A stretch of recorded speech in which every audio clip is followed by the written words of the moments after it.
Live from Hazard, Kentucky, this is Jammin John's Wrestling News. Here's your news for Martin Luther King Jr. Day, 2019.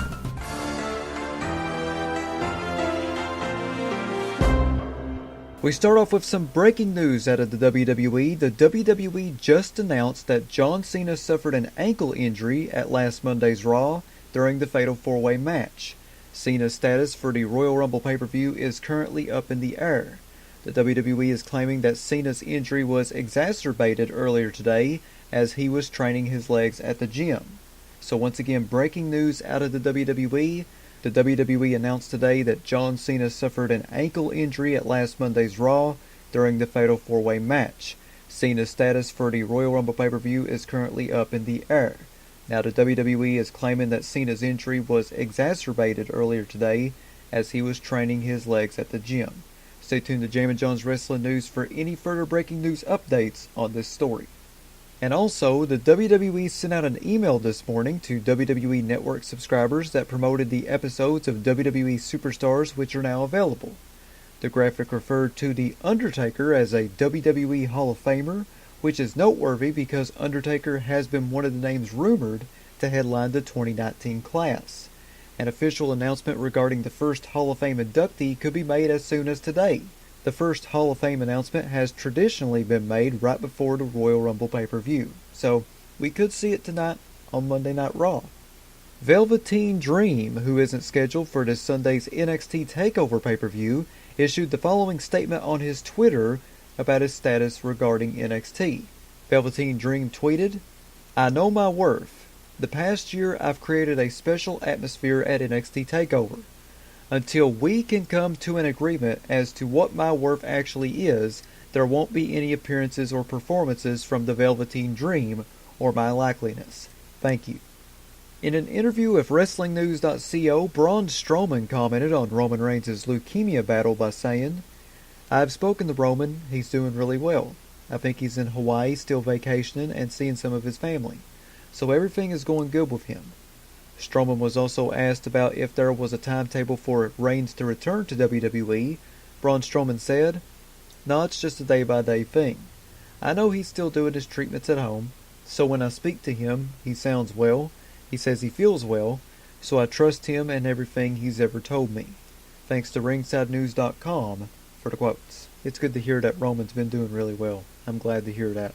Matt Hardy noted on Twitter that he is not retired and that he has physically been given the green light to wrestle again. Hardy, who recently revealed that his lower back and pelvis were fusing together, has been out of action since September in order to rehab his body. It all started when Rudy Sanchez tweeted to Matt, "So you didn't retire? Does this mean your spine is in healthy condition? So glad to read this news if it's true." Matt Hardy replied back by saying, "No, I am not retired and not going to be retiring anytime soon. I've worked my butt off to rehabilitate and have physically been greenlit. My body is in the best shape it's been in years, and I'm the lightest I've been in 20 years. That's really awesome to hear." The WWE announced the following today. As first announced by five-time Women's Champion Alexa Bliss during her Raw talk show A Moment of Bliss, the inaugural WWE Women's Tag Team Champions will be determined inside the dreaded Elimination Chamber at the Elimination Chamber pay-per-view on Sunday, February 17th. You can get your tickets for the WWE Elimination Chamber pay-per-view in Houston's Toyota Center at www.houstontoyotacenter.com. Although it is still unknown which elite tandems will be selected to battle it out inside one of sports entertainment's most nightmarish structures to determine the first ever title holders, the contest will feature free teams from Raw and free teams from SmackDown Live.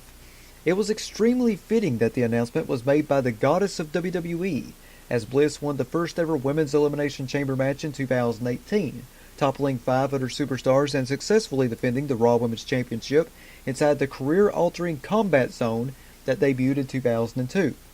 This time around, 2 teams will start the bout while the remaining 4 deals remain enclosed in pods. At specified intervals, a pod will open at random, enabling a new team to enter the match. This will continue until all 6 pairs have joined the bout. If one member of a team gets eliminated at any time via pinfall or submission, both members of the team are eliminated and must leave the contest. The last tag team standing will be declared the winner and the first ever Women's Tag Team Champions. Who will make history? Find out at WWE Elimination Chamber Sunday, February 17th, streaming live at 7 p.m. Eastern Time, 4 p.m. Pacific Time on the WWE Network. So once again, if you live in the Houston area and you want to go to Elimination Chamber, you can get your tickets right now at www.houstontoyotacenter.com. Once again, that's www.houstontoyotacenter.com. And finally, here on Jammin John's Wrestling News, speaking about the women's division in the WWE announced yesterday the following participants for the Women's Royal Rumble match on Twitter. So, here are the participants so far: Charlotte, Naomi, Tamina, Peyton Royce, Billie Kay, Dana Brooke, Lana, Nia Jax, and Nikki Cross. Once again, that's Charlotte, Naomi, Tamina Snuka, Peyton Royce, Billie Kay, Dana Brooke, Lana, Nia Jax, and Nikki Cross. And that is your news for this Martin Luther King Jr. Day for 2019.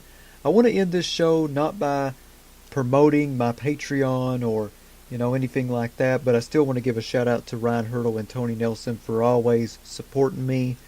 But I want to end today's episode, since it's Martin Luther King Jr. Day, by saying this. Ever since I was 14, I have made it a personal tradition of mine to watch Dr. King's I Have a Dream speech every single Martin Luther King Jr. Day. He truly inspired me from a young age to always fight for what you believe in, no matter what forces come against you. In these times of extreme divide, we need Dr. King now more than ever.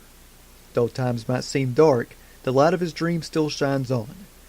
Dr. King said that life's most persistent question is that, what are you doing for others? Stand by what he said by being a better person. I challenge you to help out in your community, stand up for injustice in your community, be kind to one another, and never stop giving love. Remember, don't make this a day off. Make it a day on. This is Jammin John saying thanks, goodbye, and God bless.